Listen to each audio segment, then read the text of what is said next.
Hello, how you doing? It's Phil Thatch, and today I have a lens to review from TT Artisan. It's their new 40mm f2 autofocus lens for full frame cameras. And I'm going to be taking a look at the Z mount version, but they're also going to have this for Sony E, and they're going to have it for L mount cameras as well. It's a very small and light lens. It weighs between 167 and 176 grams, depending on which mount you have it on. Probably the heaviest one is the Nikon one because it has the biggest mount. Here's the rear cap, and as you can see, it has a USB-C port on it and electronic connections inside. So if the lens ever needs a firmware upgrade or update, you just plug your USB-C port in here and the other end into your computer and put this on the lens, and then you can update firmware that way. Here's the lens hood. I believe it's made of metal. Small pedal style lens hood. We have a pinch style plastic lens cap. It's 52 millimeters in size. And here's the rear. You can see it does have a metal mount, which is nice. As far as controls on the lens, there is a clicked aperture ring that goes from f2 all the way to f16. And then the next click is A for automatic. I like to leave mine in A, and then I'll control my aperture with the front dial on my camera. But if you have a Nikon ZF, it might be nice to control it this way with the clicked aperture. So that's pretty cool. And it's 40 millimeters. That's kind of a tweener. You know, it's a little longer than a 35 and a little shorter than a 50.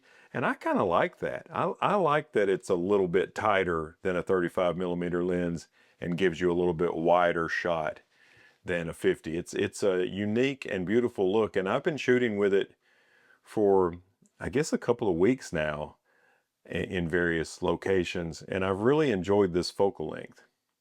So because this lens is nice and small, I've decided to try it out instead of on my Nikon Z8, which looks good with really big lenses. I decided to try it out on my Z6. And let's put it on there. Ooh, it clicks into place nicely.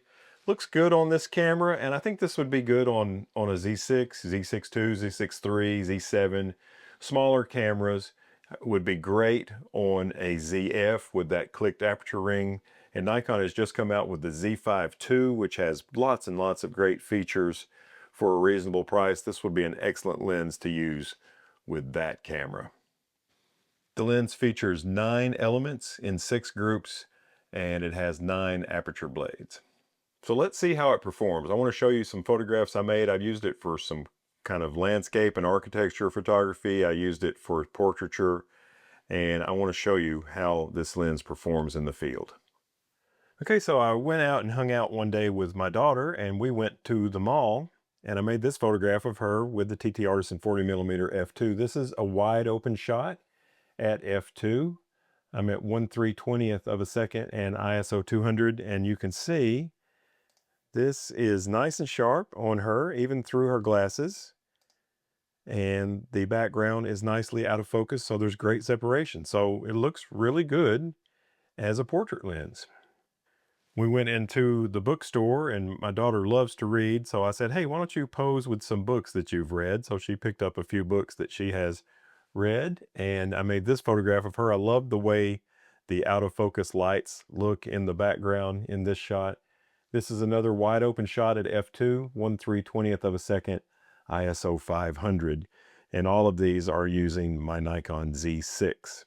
Here's another at the bookstore posing with a book shot, another shot that's wide open and 1/320th of a second. And once again, I think it has a nice look to it.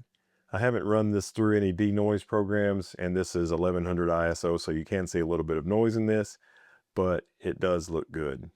And I decided that this stack of books, these are not books that my daughter's read particularly, but I just thought they looked cool on this table with all the colors. So I made this photograph. It's another shot wide open at f2. I think my focus point was on this book, and I kind of let it be the main subject, and all the other books kind of drift out of focus as they leave the focal plane. This is 1/250th of a second and ISO 140. Another shot that demonstrates that the lens produces beautiful images. And here we are back in the regular part of the mall. I thought it'd be cool to make this photograph of my daughter looking up at me while we're on the escalator. And this is another wide open shot at f2 and 1/320th of a second.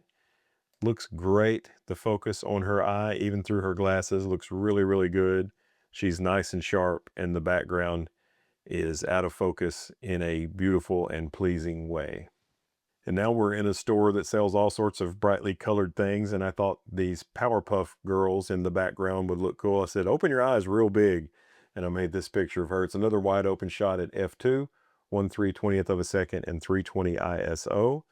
And she is nice and sharp, and once again, the background, even though the background's pretty close to her, she's just standing right in front of this shelf of plush, it is out of focus and looks pleasing.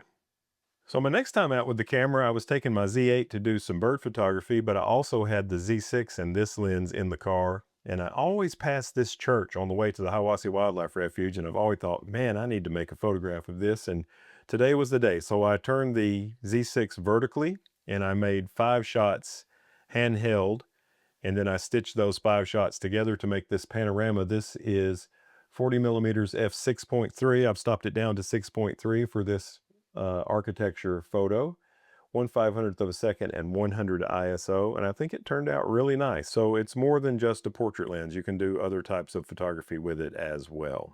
Later that evening, I was all the way down in Chickamauga, Georgia, and I took a photograph of this locomotive that looks like it has really nice fresh paint on it. And this is f5.6. I wanted to get most of the locomotive in focus, so I stopped it down to f5.6, got plenty of light, so I shot it at 1/1000th of a second, and my ISO is 160 for this shot. And I think this is the back of the locomotive. I would have liked to have walked around and got a picture of the front, but this stop minute work sign slowed me down on that. But anyway, I thought this shot came out really nice. And here's another photograph on that same track of this train. And this is the part of the Tennessee Valley Railroad Museum that they had taken this train and taken passengers down to Chickamauga. And between here, where this train is, and here, there's a road.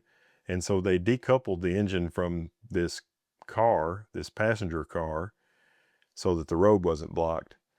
And this is f5.6, 1/1000th of a second, and ISO 100 on the 40mm TT Artisan f2 autofocus lens for Nikon Z, also available for E and L mount. And we went to an ice cream shop. This is my daughter, and we were celebrating that she's just about to move to Florida. Everybody came to say goodbye, her and her husband. This is another f2 shot at 1/320th of a second and ISO 280, and they're both graduates of the University of Tennessee, and Tennessee's colors are orange and white, and that explains all these orange and white balloons. But I thought this was a nice portrait of my daughter. And then I decided to make an up-close shot of my ice cream there at the ice cream shop in Chickamauga, Georgia. This shot's wide open at f2, and you can see the bokeh in the background, just beautiful. 1/50th of a second, ISO 100. I thought this shot turned out nice. Okay, thank you very much for taking the time out of your day to watch my review of the TT Artisan 40mm f2 autofocus lens for Nikon Z, Sony E, and L mount cameras. I hope you enjoyed it. If you did, take a second, reach down, hit the thumbs up button. That helps me out a lot. If you want to see some more stuff like this, subscribe and hit the bell. And as always, I look forward to seeing you in my next video. Bye-bye.